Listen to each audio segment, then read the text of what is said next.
شيخنا السؤال الأول يعني يوجد عندنا دعاة يعني من الصوفية في الشيشان وغيرها من جمهوريات القوقاز ينتشرون شبهات منها مسألة التوسل بالنبي عليه الصلاة والسلام بين عوام من الناس ويستدلون بأحاديث الصحيحة التي تشير بتوسل إلى النبي عليه الصلاة والسلام منه حديث عن رجل الأعمى الذي جاء إلى النبي عليه الصلاة والسلام وسأله أن يدعو له أن يرد بصره وخيره النبي عليه الصلاة والسلام إلى آخر الحديث. وحديث الثاني الأثر من عمر رضي الله عنه أنه توسل بعباس رضي الله عنهما.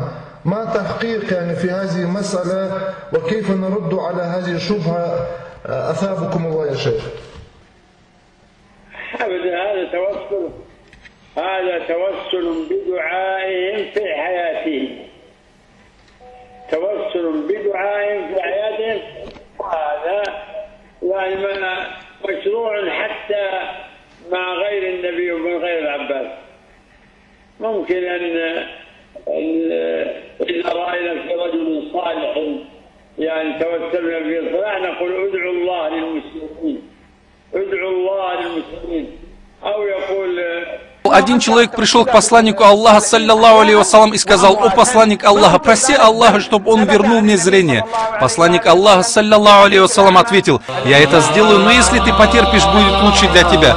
Он повторил: «Попроси Аллаха, чтобы он вернул мне зрение, о посланник Аллаха». Он ответил: «Соверши омовение, затем 2 раката». То есть он не будет сидеть возле посланника Аллаха. Затем идет дуа, смысл которого таков: «О Аллах, поистине я прошу Тебя и обращаюсь к Тебе через Мухаммада, пророка милости. О Мухаммад, о Ахмад, о Абуль Касим, я обращаюсь через Тебя к Аллаху, чтобы вернуть зрение. О Аллах, даруй мне его шафаат ради его высокого положения возле Тебя».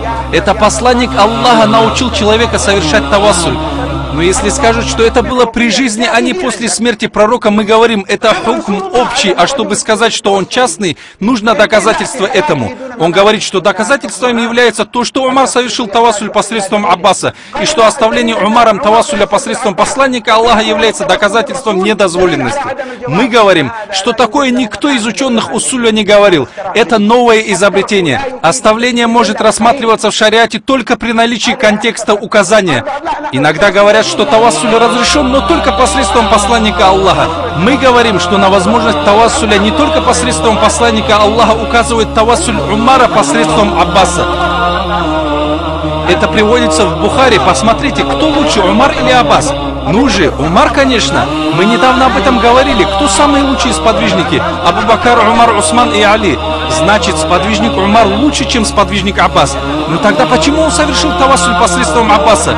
Потому что он дядя посланника Аллаха, он из его семейства. В действительности это тавассуль посредством посланника Аллаха. Имам Ибн Хаджар Аскалани в комментариях к хадису о тавассуле в Сахихуль Бухари в книгу Фатхуль Бари во 2 томе, кажется, в главе о прошении дождя он пишет, что человек остановился возле могилы посланника, а это было время правления Умара. Он сказал: «О посланник Аллаха, проси дождя своей умме, поистине она попала в беду». Это живой человек обращается к посланнику Аллаха, а посланник уже перешел в дом ахирата, к Аллаху. Они же пророки, они живы в своих могилах. Он обращался к посланнику Аллаха. Здесь он не просто совершил тавассуль, а просил помощи, говоря: «О посланник Аллаха, погибло все, постигла беда, проси для нас дождя, о посланник Аллаха». Затем он ушел и увидел во сне посланника Аллаха. Сейчас кто-то придет и скажет, что эти приводят сон в качестве доказательства и так далее. Обратите внимание, доказательством является не сон. Но все же он видел посланника Аллаха, в котором тот передал: «Сходи к Умару, передай приветствие и скажи, что у вас пойдет дождь, и передай, что ему следует быть умным». Тогда он пошел к Умару и сказал, что совершил тавассуль, попросил дождя и так далее у могилы посланника Аллаха. И он во сне явился ко мне и сказал это. Тогда Умар отвечает: «Я сделаю все, что в моих силах». Здесь в качестве доказательства приводится не сон, ибо сон, если даже увидят посланника Аллаха, сон не является законом, не является причиной для законотворчества. Доказательством является то, что этот человек это действие совершил, а этот хадис достоверный, и об этом пишет Ибн Хаджар аль-Аскалани. Доказательством здесь является подтверждение Умара этого действия. Вы думаете, что если бы это было ширком или новшеством, как некоторым кажется, разве Умар промолчал бы? Разве он сказал бы, что сделает все, что в его силах? Он бы возмущался, говорил, что это запрещено. Он более чем кто-либо ревностно относился к запретам посланника Аллаха. Некоторые вносят сомнения в этот рассказ, говоря, что Хафиз ас-Захаби посчитал неизвестным передатчика этого хадиса, Табиуна Малика ад-Дарара. Некоторые возражают, говоря, что передатчик неизвестен. Извините меня, но эти слова не стоят чернил, которыми они написаны. Тот, кто приводит эти слова ас-Захаби, хорошо не изучил данный вопрос. Сам Хафиз ас-Захаби для него является неизвестным человеком. Есть правило, тот, кто передает или запомнил, является доводом в отношении того, кто не помнит или не передает. Ученые Джарах ва Та'диль приводят жизнеописание Малика ад-Дарара. Они говорят, он был казначеем мусульман во времена правления Умара, в том смысле, что он был безупречной репутацией, преисполненный знаниями человек. Умар доверил ему казну мусульман, ибо он был с отличной памятью, очень справедливым человеком. Те, кто передают и запоминает из числа мухаддисов, являются доводом в отношении тех, кто не является таковым. Нет пылинки на этом рассказе, она достоверна. Итак, тавассуль посредством праведников, будь то живой или мертвый, разрешается возле большинства ученых Ахлю Сунна. Исключением является Ибн Таймия и те ученые, которые придерживаются его школы. Это те, кто учился у него подобно Ибн Каиму. И так в последующем, это некоторые ученые Саудовской Аравии или те, кто учился у них. Мы всех уважаем и любим всех, но это есть частное мнение, которое не соответствует мнению большинства ученых Ахлю Сунна валь Джамаа. Все-таки осталось маленькое сомнение в этом вопросе, что мертвый не может помогать или же вредить. Субханаллах, а что живой может принести пользу или же вред? Если речь идет о помощи или вреде помимо Аллаха, если веришь, что мертвый и живой не могут принести пользу или вред помимо Аллаха, то это правда. Но убежден ли ты, что живой приносит пользу или вред помимо Аллаха? Уважаемый, тогда исправь свою акиду, опасность выжидает именно тебя. Мы убеждены, что ни живой, ни мертвый не принесут ни пользу, ни вред помимо Аллаха. Но тогда почему вы совершаете тавассуль? Уважаемый, когда мы совершаем тавассуль, мы не ожидаем от них ни вреда, ни пользы. Мы ждем пользу или вред от Аллаха. Хорошо, тогда почему ты не обращаешься к Аллаху прямо? Да потому что Аллах научил меня посредством своего пророка этому адабу. Почему мы совершаем тавассуль, ведь Аллах близок? Если мои рабы спросят тебя, то я близок, отвечая на зов молящегося, когда он взывает ко мне. Аллах не нуждается в посреднике? Да, правильно, Аллах не нуждается в посреднике. Аллах также не нуждается в молитве. А что, нуждается разве? Наш Господь что, нуждается в молитве? Пречист Он не нуждается ни в чем. Наш Господь нуждается в посте, нуждается в нашей милостыне. Аллах может дать пропитание бедным, даже если им не дадут милостыни. Он нуждается в нашем чтении Корана. Наш Господь не нуждается ни в чем, Он самодостаточен. О, люди, вы нуждаетесь в Аллахе тогда, как Он самодостаточен. Это мы нуждаемся в молитвах, поэтому мы совершаем обязательные молитвы. Мы нуждаемся в приближении к Аллаху, поэтому соблюдаем пост. Мы нуждаемся в милостыне, поэтому раздаем милостыню, как обязательную, так и желательную. Мы также нуждаемся в тавассуле. Ты откуда это взял? Молитва и милостыня прописаны в законе Аллаха. Да, но и тавассуль прописан. Ты что, не услышал только что хадис посланника Аллаха?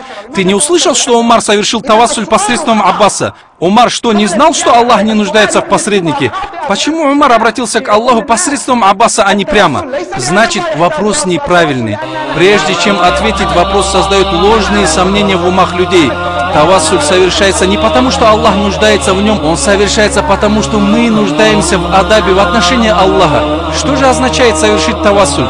О Аллах, мы знаем, что Ты близок, но стесняясь Тебя из-за упущений своих, я обращаюсь к Тебе посредством одного из Твоих любимцев.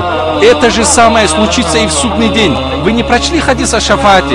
Его передали Бухари, Муслим и другие, он достиг высшей степени достоверности. Хадис о шафаате, когда усилится печаль людей в судный день до их разделения, к кому же они подойдут? К Адаму.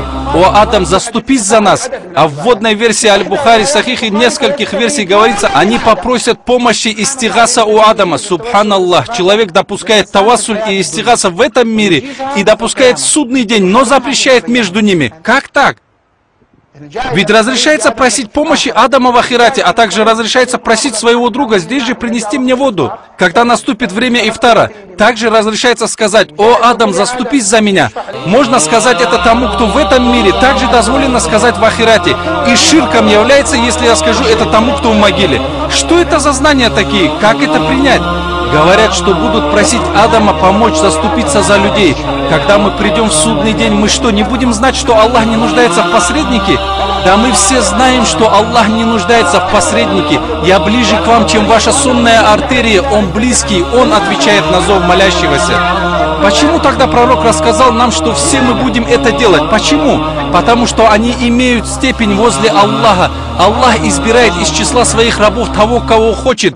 Пречист Он, велик Он. Аллах избрал Адама, избрал Нуха, избрал Мусу и всех пророков. Аллах в Коране сказал: в тот день, когда Джибриль и ангелы станут рядами, не будет говорить никто, кроме тех, кому позволит милостивый, и говорить они будут правду. Ладно, этому разрешил Аллах? Мы говорим: нет, в этом месте не разрешили им. Не говорим, что разрешили. Нет, им не разрешили говорить. Весь мир, общины идут к Адаму и говорят: «О, Адам, ты отец людей, заступись за людей». Он скажет: «Я не знаю, что сделают со мной сегодня, я поел с дерева. Господь мой охвачен гневом так, как никогда не был прежде и не будет впредь. Идите к другому». Если бы это было ошибкой или ширком просить шафаат кого-либо, кроме Аллаха, подобно тому, как учат некоторые люди, пусть Аллах наставит нас и их, они путают акиду и умы людей. Если бы было так, то разрешили бы Адаму говорить: «Идите к другому». Как так? Адам будет призывать к ширку? Если прошение шафаата от людей было бы запретным, то Адаму следовало бы сказать: «Не просите у меня шафаат и не просите у других, просите у Аллаха». Но этот хадис достоверный, мутаваттир. Адам говорит: «Идите к другому», и они идут к Нуху. А он говорит: «Я не знаю, что сделают со мной сегодня. Идите к другому». Они идут к Ибрахиму, и он говорит: «Я не знаю, что сделают со мной сегодня. Идите к другому». К Мусе он говорит также: идут к Исе. «О, Иса, ты Рухуллах», его слово, которое он дал Марьям: «Заступись за людей». Он говорит: «Я не знаю, что сделает со мной мой Господь, Он охвачен гневом так, как никогда не был прежде и не будет впредь. Идите к другому». И они идут к нашему господину Мухаммаду, к вашему имаму, господину, заступнику. О посланник Аллаха, мы ходили туда и туда, заступись за людей.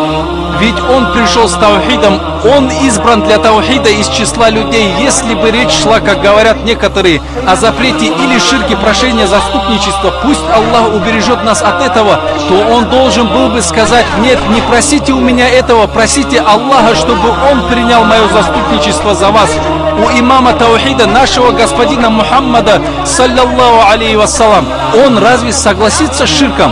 Что же сказал, саллаллаху алейхи вассалам, когда у него попросили заступничество? Он сказал: «Я для этого».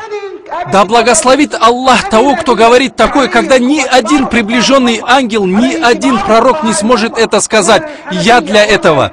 Разве в нашей жизни мы не можем просить его высоким положением? Ведь он говорит: «Я для этого», саллаллаху алейхи вассалам.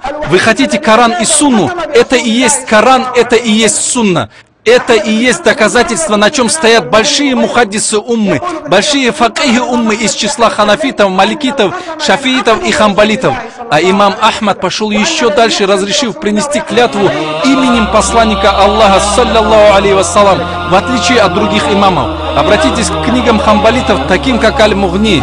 Он говорит, что клятва, принесенная именем посланника Аллаха, считается, и тот, кто клялся посланником Аллаха и нарушает клятву, должен искупить нарушенную клятву. Имам Ахмад совершил ширк? Да убережет меня Аллах, это имам Ахлю Сунны. Значит, вопрос ошибочен.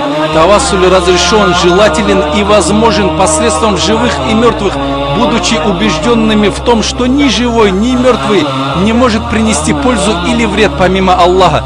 Почему мы совершаем тавассуль? Для соблюдения адаба в отношении Аллаха, ведь Он установил это правило для нас через посланника Аллаха, саллаллаху алейхи вассалам.